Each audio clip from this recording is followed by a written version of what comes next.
చెప్పండి, ఎలక్షన్ దగ్గరకు వచ్చి ఎవరు ముఖ్యమంత్రి అవుతారో మీరు అనుకుంటున్నారు? సీఎం జగన్మోహన్ రెడ్డి గారు సీఎం అవుతారు. ఎందుకు అవుతాడు? ఇప్పుడు అన్ని పార్టీలు కలిసి వస్తున్నాయి, జగన్ ఒక్కడే కదా అలా. ఇన్ని ఎవరు ఒక పథకం ఇచ్చారా? హామీ ఇచ్చాడు. ఎవడిచ్చాడు? హామీ చేసింది చేసినట్టు చెప్తానంటున్నాడు జగనన్న. నాకు మంచి చేస్తే ఓటే, లేకపోతే వద్దా అంటున్నాడు. ఆ మాట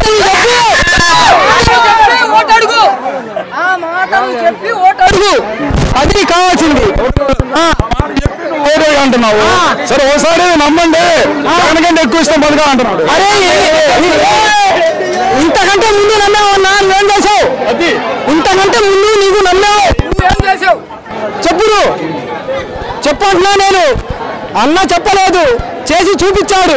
ఇప్పుడు చెప్తా ఉన్నాడు చేస్తాడు. మేము చేస్తాం, అన్నకి సీఎం చేస్తాం, జగన్ అన్నకి.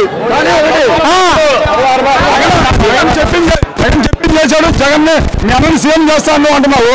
మీ అన్న అసలు గెలవలేని పవన్ కళ్యాణ్ అంటున్నాడు. ఎవరు వాడదాం నా పిల్లపు వచ్చా, వాడికి తీసాడు నా కాదు అసలు వద్దు. వాడికి పిల్ల బచ్చా వాళ్ళది మీటింగ్ నా కాడ తీసుకుంటారా కాదు. 23 సీట్లుగా వాడు సీఎం ఎట్ట అవుతాడని వాడి గురించి నా కాడ అడుగుతున్నాను.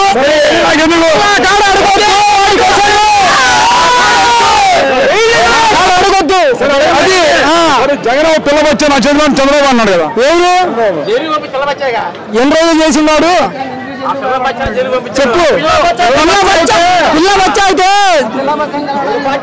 కేసులో వేసిండు, జైల్లో వేసిండు. ఇప్పుడు ఏం చేసావు నువ్వు? వేసారు, దొంగ కేసులు పెట్టి అన్నాడు చంద్రబాబు. జగన్ అన్న మరి ఎట్లా వేశారు?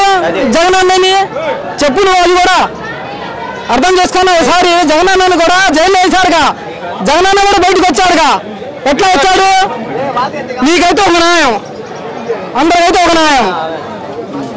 నువ్వు ఎట్లా అనుకుంటున్నావా ఆ రకంగా? జగన్ గెలుస్తారు. అయితే జగన్ అన్ననే ముఖ్యమంత్రి చేస్తాం. ఈసారి కూడా ప్రమాణ స్వీకారం కూడా చేపిస్తాం.